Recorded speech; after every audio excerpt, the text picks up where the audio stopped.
I find it absolutely mad that a car like this even exists. And if I was to be honest, I quite often forget that it does. And it's this, the Mercedes ML63 AMG. And it was Mercedes' answer at the time to the BMW X5M. And this is equipped with its famous M156 engine, which is of course a 6.2 litre naturally aspirated V8, which sounds something like this. I'm Max Latavani, welcome to Driven Plus.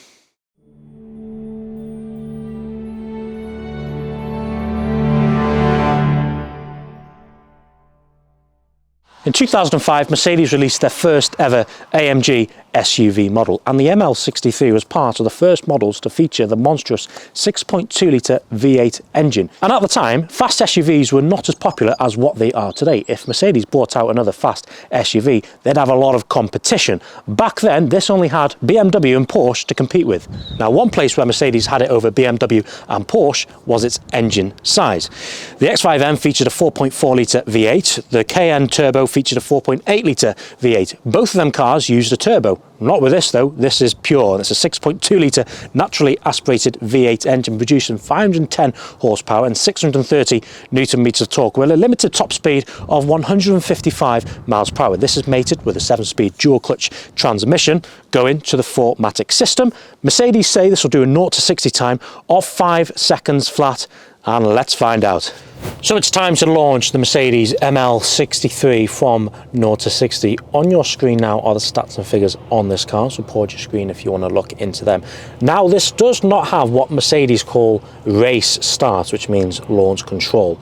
And I don't know how close we're going to get to the 5-second mark because, number one, it's wet outside and this seems to have some sort of traction control issue. Hence, I can't put the power down. But let's try different modes and see what we can do. So I'm going to leave traction on for the first one and just see what we're going to get. So let's just line it up.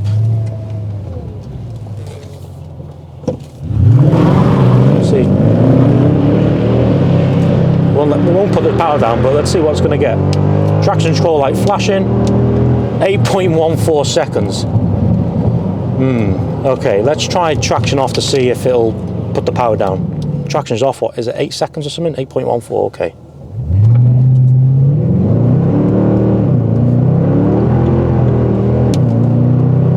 Come on, what are we gonna get? 7.25. Okay, there we go. Not bad considering it's got a fault. So back to the review.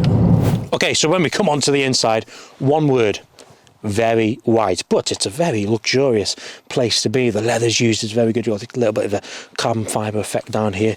These grab handles, and you can, build quality is on point. And behind these seats, you actually have TVs as well. And the steering wheel is here. You've got very small places for your paddles there.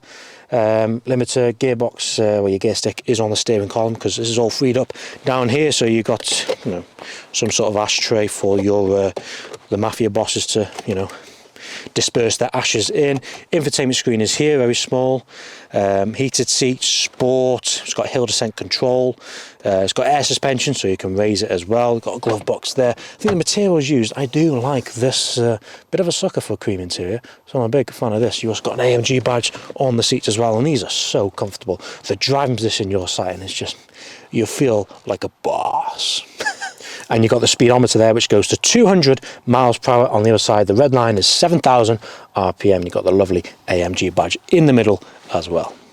Over the standard ML, the 63 model benefited from a few design changes, such as this aggressive bumper here and this different grille. You also got these wheel arch extensions, which gave it much more of an aggressive stance. And when we come to the rear, you don't get much changes, but of course it's got that aggressive stance about it because of the quad tailpipes, ML63 badge, and the AMG badge on the other side. Now this is equipped with this beautiful sounding V8 engine, and we're going to start it up. Paul, let's hear it.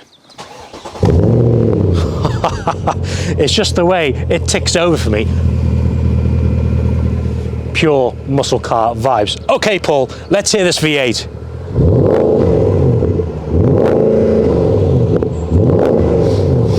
The smell is absolutely beautiful. Come on, some more. Oh.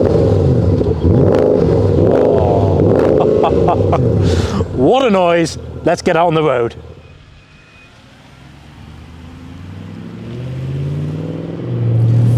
It's just absolutely mad Mercedes made a car like this. Now, considering at the time both of its competitors such as the X5M and Porsche Cayenne Turbo were turbocharged engines, this is of course naturally aspirated. And don't get me wrong, fast SUVs don't really make sense, but this is in a different category. Why do you really need one of these? Well, I suppose there is a reason. People like sitting high up on the road, and I quite like a high drive from time to time. But imagine that with a naturally aspirated V8. I suppose it's going to make the commute to work a lot better. Your neighbours are going to hate you, but who cares when you've got a soundtrack like this?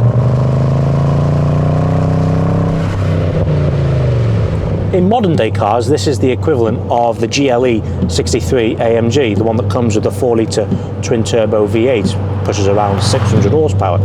Now, they're a great engine and they sound cool as well. Now, considering this is 17 years old, this produces around 510 horsepower. There's not much between them, is there, considering the age gap? It just shows how far ahead this car was at its time. I'll tell you one thing this car's made me feel, which no other car has ever given me. I feel part of the Albanian mafia.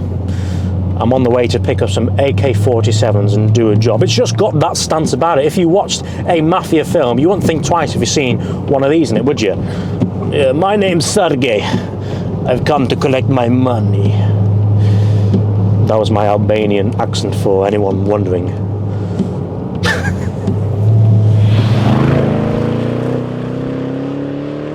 At the time of this being released, you could also buy an ML500, which is a 5-litre V8, which surprisingly only produced 288 horsepower.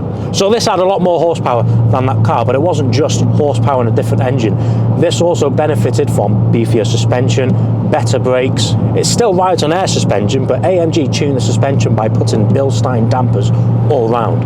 So how does it actually handle with all the chassis tuning AMG have done to this car? Well, firstly, it's a 4-matic system. So when you approach a corner and you apply throttle, it actually does feel like you're getting pushed out of a corner because it sends up to 60% of its torque to the rear wheel. So it's rear biased.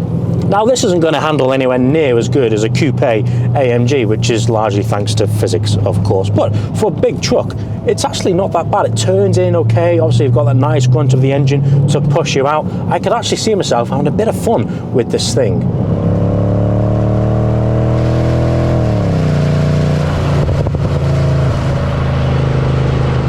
But let's take the suspension out of the equation for a minute, and how does it actually drive? It's smooth.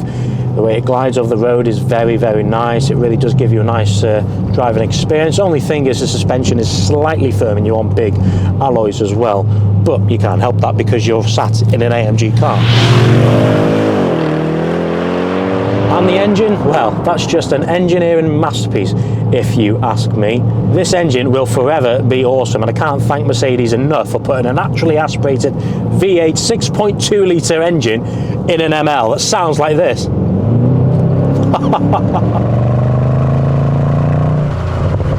And I think it's a shame because this engine was cut short when this ML63 came out of production. The new ML, one that came after this, came with a 5.5 litre twin turbo V8. Those sound awesome, don't get me wrong, but you're never going to beat the sound of an NA 6.2 litre V8.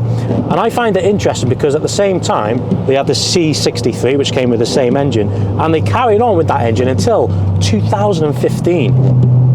Would have been nice to see Mercedes put this engine in for more generations of the ML. But I have to say, the rumble the engine gives you and the driving position you're sat in, it really does feel like a tank. And you put your foot down and that all goes away. It defies physics, this car. It's really quick for a big thing. And the soundtrack as well. It's like a muscle car on steroids. It's so cool. And this car comes with a 7-speed multi-clutch transmission, the same one that was in the C63 when I reviewed that car. If you want to watch my review on a C63 W204 edition, click on the pop-up banner now. That was Nigel's car, that was running around 500 horsepower. That thing sounded awesome. You can't beat the sound of these cars, can you? So watch that video after this one, because that's a really good video if you fancy sitting back and watching that one. But I'd like to say a massive thanks to Paul for coming down this morning and let me get a review on this really cool car. And they're quite rare actually, especially in UK terms. I think there's only around 250 in the UK and only 10 or so for sale on Auto Trader right now. So they're a bit of a unicorn. So yes, massive thanks to Paul. Thank you for watching as well. And leave a like on the video, subscribe to our channel for more of this content, and we'll see you soon. Thanks guys, goodbye.